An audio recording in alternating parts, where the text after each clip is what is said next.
Capítulo 39. El bando municipal convocaba a todos los vecinos de Madrid a llenar la plaza de Oriente aquel lunes.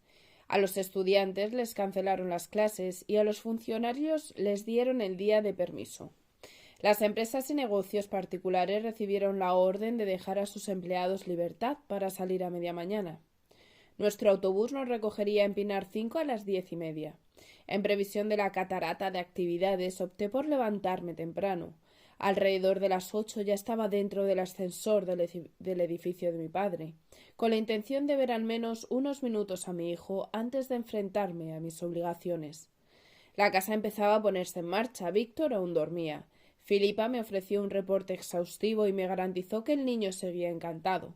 Se había hecho inseparable del gato de la portera y no parecía acusar mi ausencia en exceso. Miguela nos sirvió un café a mi padre y a mí, él aún en pijama y batín, yo ya vestida de azul petróleo para la jornada. Lejos de todo protocolo y a pesar de tener un piso espléndido, mi prisa motivó que nos sentásemos en la cocina. Por un instante me pregunté qué habría pensado Olivia de habernos visto. Comenté retazos de la cena con el director de la Oficina de Información Diplomática. Él arrojó luz sobre algunas de mis sombras. Este Diego Tobar del que me hablas, por el cargo que ocupa, debe de ser uno de los propagandistas de Acción Católica. Después de la caída del nazismo y del fascismo italiano, me contó tras dar un sorbo en su taza, la Falange estaba perdiendo parte de la influencia en algunos puestos relevantes, sobre todo en aquellos entornos vinculados a las relaciones externas. Entre las diversas familias que pululaban a su alrededor, el caudillo había optado ahora por contrapeso a base de líderes propagandistas, miembros de un movimiento hondamente cristiano e igual de anticomunista, pero no tan radicales. Pese a estas perpuntas, añadió, no creas que la cosa ha cambiado en extremo. Se pretende ahora dar una visión menos dura del régimen. Se ha elegido el saludo fascista y se supone que tenemos una ley de sucesión en marcha. Pero corre una chanza entre el pueblo cercano siempre a la ironía para no hundirse. Todo es básicamente lo mismo. Solo que antes, al entrar en un despacho en cualquier entidad oficial, era común alzar el brazo y gritar un ardoso «Arriba España». Ahora, con susurrar «Ave María Purísima», se dan por contentos. Reí con flojera apuntando el café. Hora de marcharme. Martina Artrajo. El ministro de Asuntos Exteriores es ahora mismo el más relevante entre ellos, concluyó mi padre levantándose para acompañarme hasta la puerta. Es de suponer que dentro de su ministerio haya nombrado a gente de su cuerda. A tu nuevo amigo, por ejemplo. Con aquella palabra aprendida, propagandista, emprendí el camino de vuelta. Sentía un punto de tristeza por haber visto a Víctor tan solo dormido y mucha tranquilidad a la vez al saber que estaba bien cuidado y a gusto.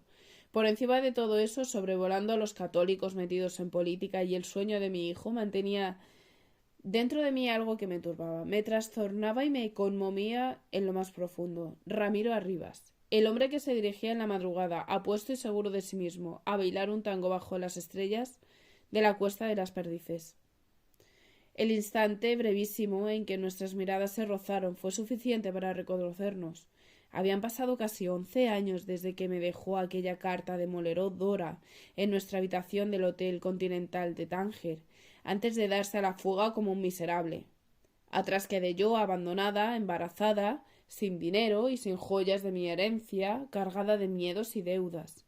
Ninguno teníamos idea de cómo había rehecho cada cual su vida. Yo jamás intenté averiguar su paradero, y que él me hubiera seguido a mí el rastro había resultado harto complejo tras mis cambios de identidad y territorio. Con todo, sin opción a duda, ambos supimos al instante quiénes éramos. Conmocionada, me aferré al brazo de Diego Tobar para abandonar aquel sitio cuanto antes. Ramiro se quedó parado, mirándome mientras su vistosa acompañante le tiraba de la manga intentando arrastrarlo al centro de la pista. Con su presencia aún dentro de mi memoria, tras la visita tempranera a Hermosilla llegué a Pinar 5 de nuevo. El autobús nos dejó en el patio de la armería del Palacio Real. Me había gustado haber tenido algo de tiempo. 20 minutos me habrían bastado para asomarme a mi barrio, mi plaza y mi calle, los territorios de mi infancia y juventud, a tan escasa distancia. Pero no pudo ser. No debía desprenderme del grupo. En pelotón subimos la imponente escalinata de mármol flanqueada por alabarderos.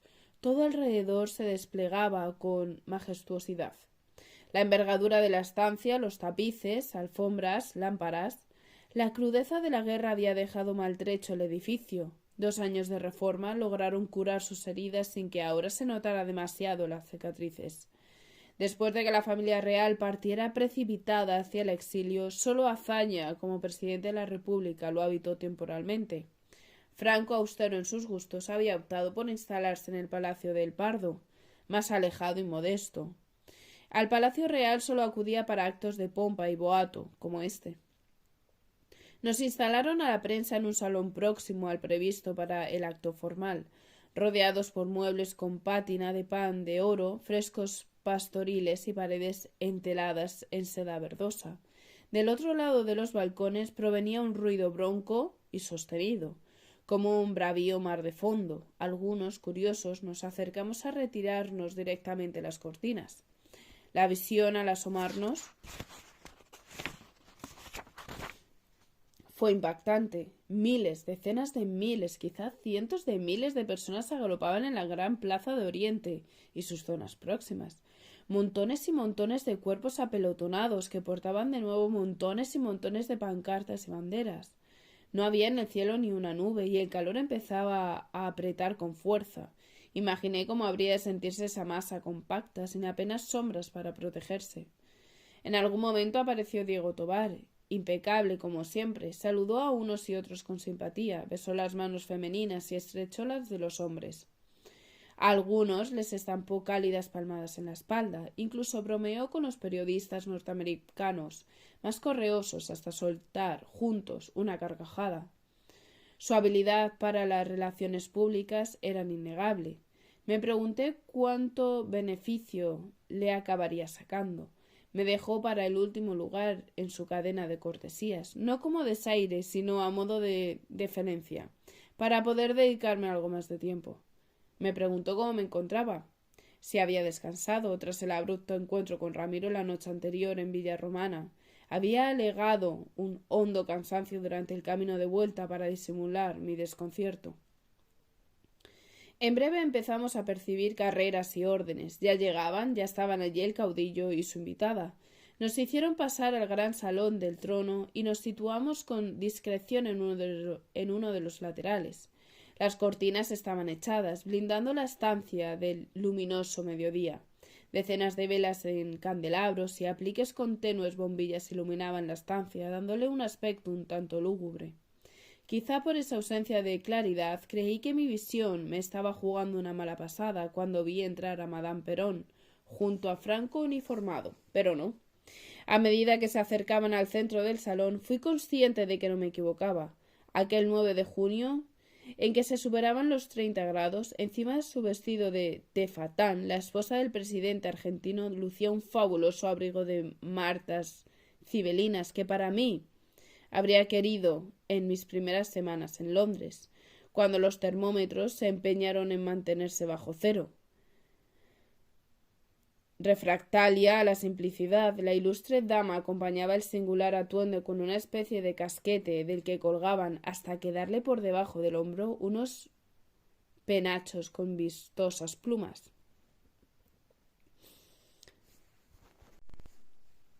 Procedieron entonces a un larguísimo besamanos con ambos dignatarios situados en el centro de la estancia.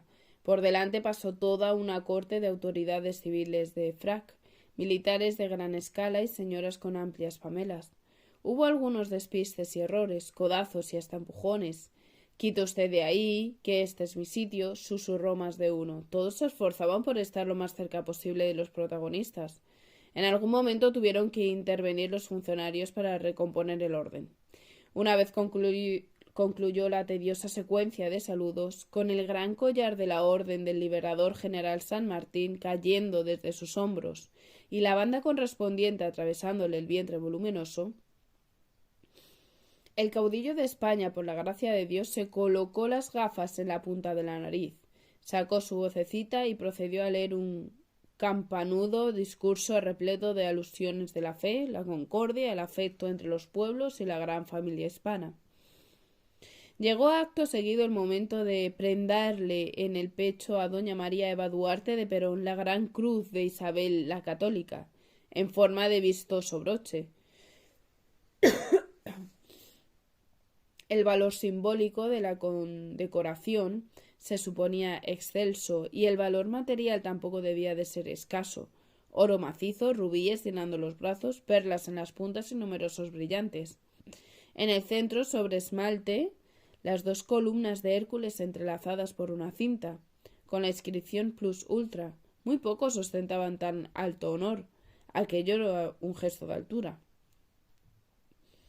Tras un cerrado aplauso, la esposa del presidente argentino se preparó para responder con otro discurso igual de ampuloso, en el que encadenó el espíritu de la reina católico con más alusiones a la fe, la divina providencia y el amor entre los pueblos. Comprobé que leía con soltura, aunque en la prensa española se había omitido radicalmente las alusiones a su pasado, por los informes de Cabanach.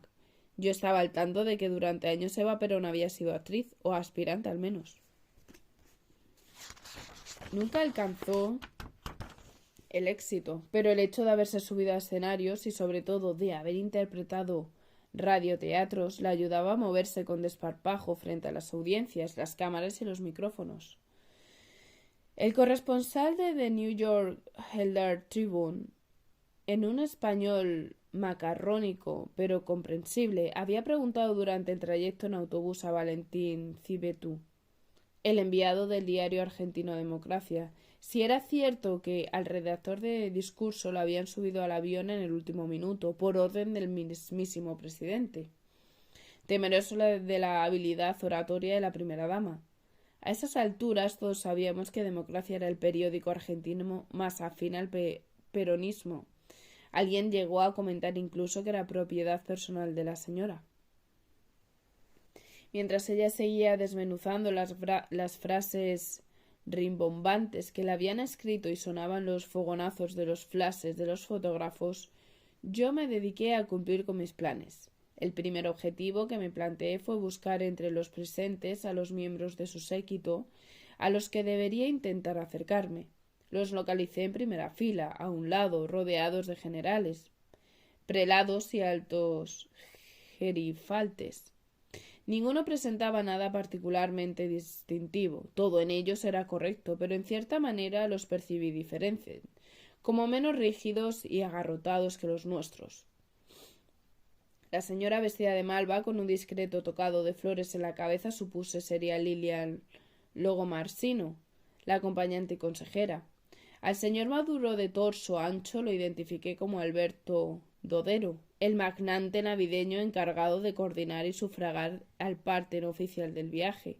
El más joven, el de cabello peinado al agua y fino bigote, anticipé que era el hermano, el picaflor que pocos años atrás vendía jabones y era una pieza crucial en el engranaje de la presidencia.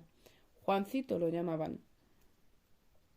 Terminó el discurso y sonó una ovación cerrada. Los subalternos procedieron raudos a abrir por fin los balcones y una especie de rugido atronador brotó desde la plaza.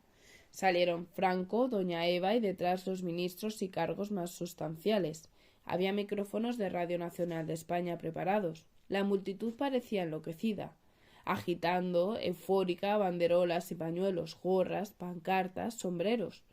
Una consigna comenzó a sonar con cadencia palpitante, cada vez más robusta.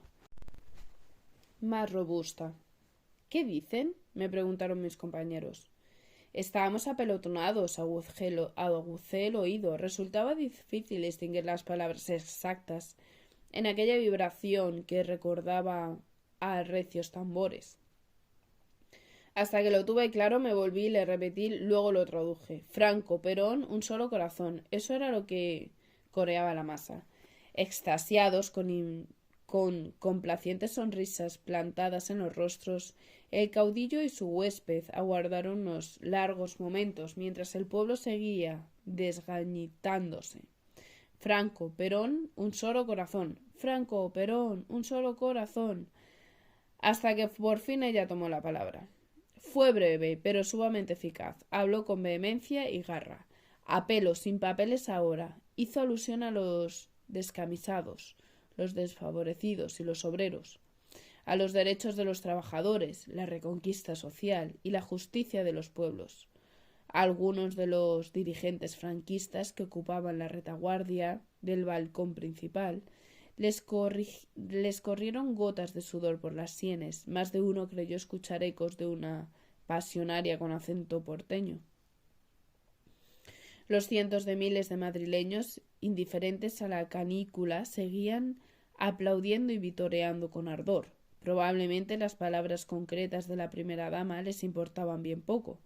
Habían aplaudido de igual modo a cualquier cosa de su boca saliera. Aquello era un jolgorio, un circo gratuito, un día de fiesta, y les habían dicho que esa señora traería a España pan y carne a montones, y eso en verdad era lo que les importaba. Franco, a pesar de los reclamos un tanto subversivos de la invitada, contemplaba pletórico la respuesta pública a su llamamiento. Eso era justo lo que él quería, aclamación popular masiva, mostrar la visión de un pueblo unido en torno a su líder. Que se enterase bien enterado el mundo de cómo España lo vitoreaba. Estaban despidiéndose ya, agitando los adioses con las manos, y a punto de regresar al salón del trono cuando una cadencia musical empezó a brotar desde la explanada. ¿Qué cantan?, volvieron a preguntarme mis supuestos compañeros de oficio. Tardé unos segundos en captarlo hasta que caí en la cuenta. Cantaban el cara al sol con brío y con ganas. La gigantesca multitud, espontánea e imparable, brazo derecho en alto, vociferaba ahora el himno falangista, ajenos por completo a la imagen renovada que los nuevos fichajes de Acción Católica pretendían mostrar, más allá de nuestras fronteras. Por agradar o por mostrarse agradecida, o por menos contagio automático, doña Eva Duarte pareció unirse a la masa y dio la sensación de marcar por un instante el viejo saludo fascista. Un murmullo de ronco desgrado se esparció entre los periodistas extranjeros a mi espalda. Miré alrededor, percibí al Ministerio de Exteriores con el rostro transmutado, a Diego Tobar conteniendo las ganas de echarse las manos a la cabeza, y a otros cuantos altos propagandistas mascullando quejas o plantando gestos de irritación en el rostro. Las masas, entre tanto, seguían coreando con entusiasmo febril en la plaza. Formaré junto a mis compañeros que hacen guardia junto a los luceros. Dentro del palacio, unos cuantos anticipaban ya la noticia en la prensa internacional del día siguiente. Nada ha cambiado en España a pesar de las aparentes nuevas tornas, dirían los periódicos norteamericanos, ingleses, franceses. La camisa nueva que tú bordaste en rojo ayer seguía estando viva y presente. El temible eje Roma-Berlín del fascismo había desaparecido tras el fin de la Guerra Mundial. Ahora, apuntarían diversos coronistas, parecían tenderse con otra ideología similar entre Madrid y Buenos Aires. Y Eva Perón, escribirían algunos, había venido a rubricarlo. El acto se dio por terminado. Se formaron corrillos, sonaban despedidas e intercambios de pareceres. Pero nadie osaba irse hasta que el caudillo y la esposa del presidente Perón no salieran por la puerta. Observé con atención el panorama y valoré la oportunidad hasta decidir que sí, que era el momento. Vamos a por él, musité mientras me pasaba con discreción las palmas por las caderas para dejarme la falda limpiamente ajustada al cuerpo. Planté una tremenda sonrisa y me dirigí con paso airoso hacia la prensa. Livia Nash, del Servicio Latinoamericano de la BBC. Saludé tendiéndole la mano. Es todo un honor conocerlo, señor Dodero.